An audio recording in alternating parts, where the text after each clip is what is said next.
La Compagnie des Glaces, tome 2, Le Sanctuaire des Glaces. Chapitre 1er. Le conseil d'administration de la compagnie, soucieux de bien faire les choses, avait affrété un train magnifique pour aller chercher tous les actionnaires qui devaient se réunir à Grand Stair Station pour une session extraordinaire. Le minimum d'actions exigé pour participer à ces travaux était 50, mais un porteur de 30 actions pouvait récolter les mandats des petits porteurs pour atteindre le chiffre exigé. L'Assemblée générale devait prendre la nouvelle disposition sur la conduite de la guerre et sur l'orientation d'une politique économique plus rigoureuse. Lorsque le petit porteur d'actions qui attendait sous le dôme vétuste, souvent une verrière défectueuse d'une guerre lointaine, isolé dans le glacis, pénétrait dans le hall de réception, il avait l'impression d'être transporté dans un autre monde. Il oubliait le froid, la glace, qui recouvrait la Terre depuis 2 siècles et demi, croyait pénétrer directement dans un vieux film d'avant la nouvelle ère glaciaire. Une hôtesse très jolie, vêtue légèrement, l'accueillait comme s'il était le plus bel homme ou la plus belle femme, s'il s'agissait d'une porteuse d'actions. Le nouveau venu était conduit dans le bureau d'un fonctionnaire de la compagnie qui faisait le pointage des actions. L'actionnaire se retrouvait ensuite conduit par une autre hôtesse jusqu'à sa cabine, appartement d'un raffinement surprenant. Qui n'ait que 50 actions dans son portefeuille, y compris les mandats des autres porteurs, ou 10 000, il avait le droit au même confort, au même luxe. Ses bagages défaits, il n'avait qu'à se laisser guider par son inspiration alors que le train repartait sans heurts vers d'autres actionnaires attendant dans une autre gare tout aussi perdue. Lucas Viril, qui était instituteur dans un village-station de 800 habitants sur le réseau du Cercle. Ce réseau suivait approximativement le cercle polaire, d'où son nom. Le village se nommait Soap Station. On y fabriquait en effet du savon grossier, en partie destiné aux troupes, à partir de la graisse de renne. Beryl était déjà âgé d'une 50aine d'années, enseignait depuis 30 ans. Chaque année, en récompense de son excellent travail et de son zèle, il avait reçu une action de la compagnie. 30 actions en tout. Plus les 10 que possédait sa femme. Il était habilité à recevoir les mandats de petits actionnaires et représentait environ près de 200 actions. Il savait que c'était bien peu de choses par rapport à certains qui en possédaient, à titre personnel, 10 000, 20 000 et même plus, mais étaient tous de même très flattés de l'accueillir. Ce n'était pas la première fois qu'il assistait à une réunion extraordinaire. Quoique jusqu'ici, il ait dû se rendre par ses propres moyens à Grand Stair Station, siège de la compagnie et capitale du territoire que possédait celle-ci. De sa cabine, il rejoignit le pont supérieur de la voiture qui était panoramique. Le train traversait une grande plaine glacée où n'existaient que des élevages sous dôme. Il aperçut des hommes roux qui cherchaient des détritus le long de la voie. Il ne leur accorda pas un seul regard. Soap Station, son village, était construit sous une vieille verrière en très mauvais état. Une douzaine d'hommes roux étaient chargés de la nettoyer pour quelques morceaux de graisse de renne. Il ne s'était jamais intéressé à eux. Tout en suivant le pont supérieur, il atteignit le bar le plus sélect du train. Très intimidé, il faillit faire demi-tour lorsqu'une grosse femme très maquillée, très joviale, se précipita vers lui. Il reconnut une collègue institutrice dans la même subdivision ferroviaire, une certaine May Clayty. « Lucas, je suis heureux que vous trouviez ici. Je me demandais si j'allais enfin voir quelqu'un que je connaissais. » Avec un demi-sourire, il pensa qu'il aurait pu avoir plus de chance en retrouvant une jeune institutrice plus comestible. Mais May était une brave femme. Ils s'approchèrent d'un coin du bar et le barman leur proposa du champagne. Depuis quelques années, on fabriquait sous cette appellation une sorte de poisson fermenté, directement issu de la chimie de synthèse. « Il est excellent, ajouta le garçon, il vient des vignes d'un des principaux actionnaires. »« Mon Dieu, murmurait May Clayty. Croyez-vous qu'il a toute sa tête? Je n'ai jamais entendu dire qu'il y avait des vignes sous dôme. Moi non plus, mais essayons. » Ils échangèrent un regard ravi après avoir goûté au vin qui pétillait et allèrent s'installer dans de moelleux sièges en emportant leur coupe. « Je me pose des questions angoissantes, dit May. D'ordinaire, la compagnie n'est pas aussi prévenante. » Elle regarda autour d'elle avec inquiétude, baissa le ton de sa voix. « J'espère que je ne suis pas écoutée. Oui, je disais que ce train luxueux m'intrigue. Les autres fois, nous devions nous rendre à GSS par nos propres moyens, et franchement, je n'y suis jamais allé. Le voyage coûtait trop cher. » Il spéculait d'ailleurs sur l'absence des petits porteurs qui devaient confier leur mandat aux gros et leur laisser tout pouvoir. Leur attitude nouvelle me laisse augurer de certaines difficultés. Il paraît que la sécurité et les néo-catholiques possèdent un bon nombre d'actions et essaient de devenir majoritaires. Il y a aussi cette guerre interminable avec la compagnie sibérienne. Lucas n'écoutait plus et regardait la créature de rêve qui venait d'entrer dans le bar. Une fille blonde, vêtue d'une robe très décolletée, arrivait en compagnie de plusieurs chevaliers servants très empressés. L'institutrice suivit son regard et hocha la tête avec un air goguenard. C'est la fille du gouverneur, Floa Sadon. Une beauté, hein? Oui, dit Lucas Beryl. C'est donc elle. Il y a eu des rumeurs sur elle, non? Des rumeurs? Fit Mecléti, amusé par tant de prudence. Un vacarme, oui. On lui prête toutes sortes d'amour, même avec des hommes roux. On dit qu'elle a frayé avec de dangereux terroristes qui devaient même l'épouser. C'est cela, dit l'instituteur. Un agent ennemi, paraît-il, qui a mis la vie de la compagnie en danger. Curieuse fille. Le fait qu'elle soit l'une des 10 plus importantes actionnaires lui assure l'impunité, mais il paraît que la sécurité et les néo-catholiques la suivent de près. Si elle n'y prend pas garde, ils récupéreront ses actions et son pouvoir. Croyez-vous? Demanda Beryl. Une hôtesse leur présentait d'autres coupes de champagne et des cigares rouges. Beryl en prit un, tandis que sa collègue le regardait avec désapprobation. J'ai envie de savoir ce que ça donne, avoua-t-il, l'air très enfantin. Mais ce terroriste était bien un glaciologue. C'est ça, dit May, un certain Lien Rai, que le gouverneur Sadon protégeait. Si la fille n'avait pas été grosse actionnaire, il perdait son poste de gouverneur. Mais tout s'est arrangé et on n'en parle plus. Beryl fermait les yeux à demi. Le cigare le rendait insouciant et détaché de tout. La drogue qu'il contenait n'était pas interdite, mais les fumeurs de boue rouge étaient répertoriés par la compagnie qui voulait savoir à quoi s'en tenir. Lucas, dites-moi, chuchota Mecléti, avez-vous reçu un tract dernièrement? Un tract? Une sorte de publicité clandestine pour un certain ouvrage scientifique.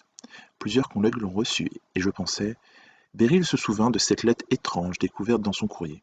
En effet, il n'avait pas tellement compris le sens de ce message commercial. On lui demandait une souscription de 10 $ pour un ouvrage à paraître, un ouvrage fondamental sur les possibilités cachées de la science. Mais comme il n'y avait pas d'adresse précise où envoyer les 10 $, il avait jeté le prospectus. Vous avez eu tort, lui murmura May.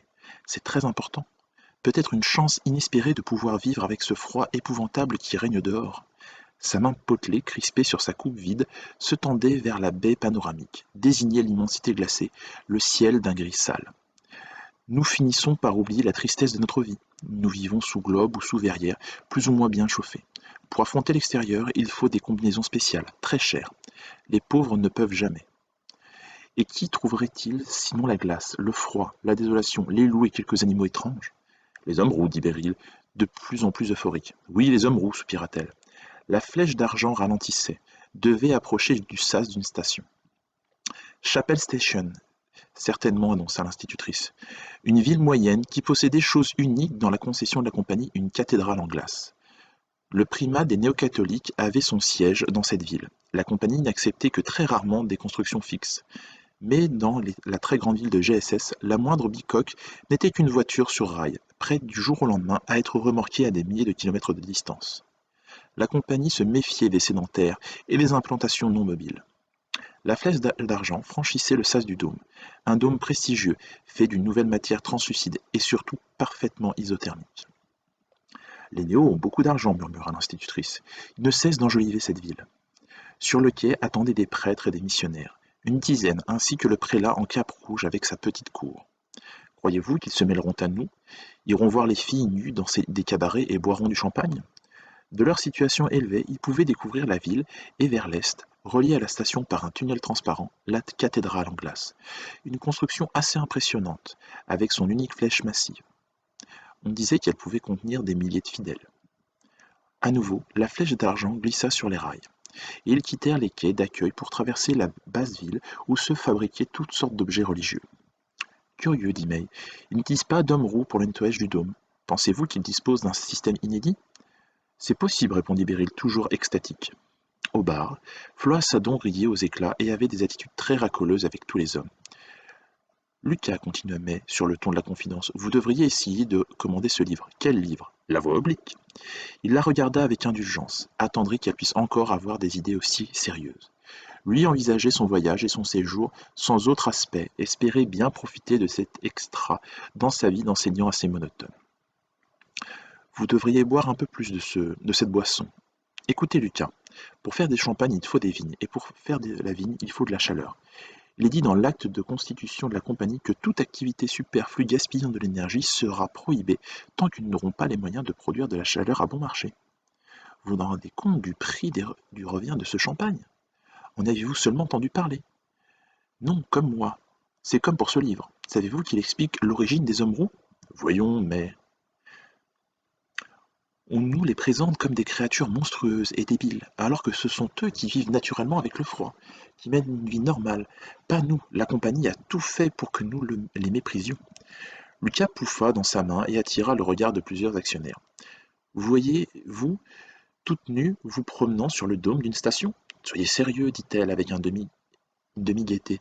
Ce n'est plus de mon âge, mais je me contenterai de sortir par -40 avec cette robe-ci, qui vous va à ravir. Ne fumez plus debout, sinon vous allez me prendre pour une sorte de sirène voluptueuse.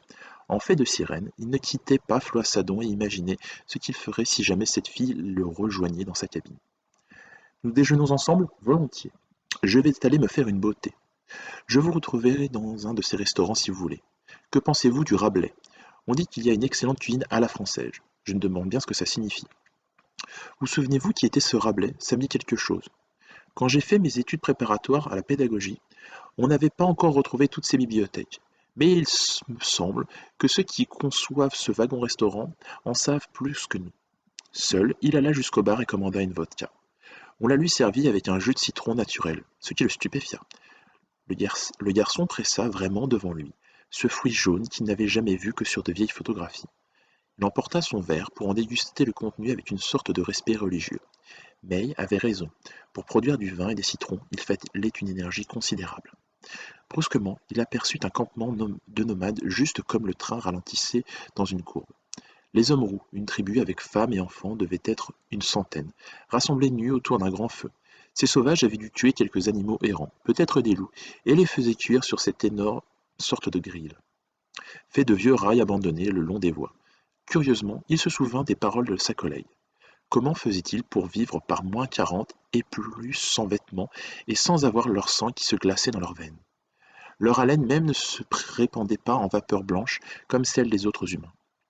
Il haussa les épaules. On avait tort de les appeler hommes. Ils étaient vraiment autre chose, et May lui avait confié des pensées insensées. Elle trouvait leur vie normale. Il en était très gêné, d'autant plus qu'il existait des hommes et des femmes qui fantasmaient beaucoup au sujet des hommes roux.